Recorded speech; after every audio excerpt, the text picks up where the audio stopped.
rounding Maria Island on Tasmania's east coast near Orford, if people know that part of the country.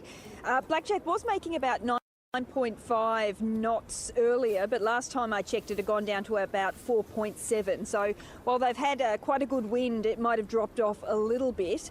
At the moment, Law Connect is just behind, and a bit further back is SHK Scallywag, and the 80-footer Stefan Racing is following up in fourth.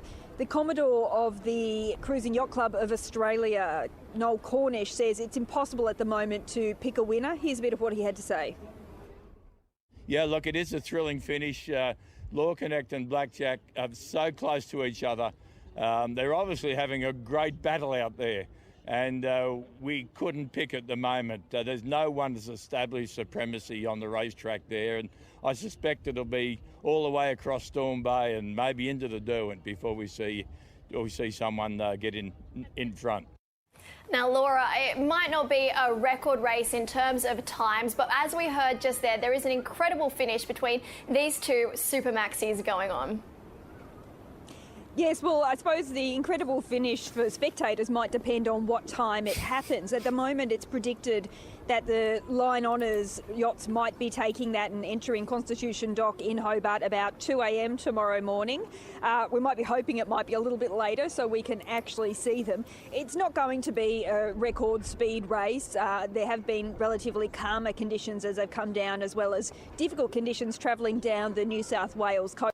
So we are potentially looking at the slowest Sydney to Hobart in about 26 years. However, that won't matter as much when we look at things like the overall winner. Obviously, there's the Line Honours, which these big super maxis like Blackjack tend to take. But the real yachting enthusiasts will also be looking at the overall winner getting the Tattersall Cup, because this is a handicapped race. At the moment, Whisper is in the lead for that honour.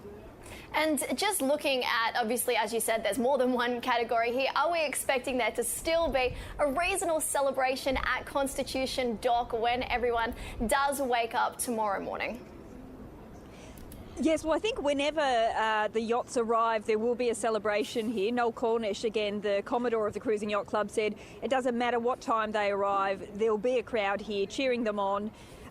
And they'll probably be heading straight across to some of the nearby historic pubs to celebrate. So I think whether it's still dark, whether it's dawn, which would make a stunning sight, there's going to be a celebration on the dock, especially considering that there was no Sydney to Hobart held last year because of COVID. That was greatly missed. So I think everyone is looking forward to seeing those sails come down the Derwent toward us tomorrow morning or whenever they all might arrive. And I think we all need a reason to celebrate at the moment, so why not the Sydney to Hobart at 5 in the morning? Thank you so much, Laura.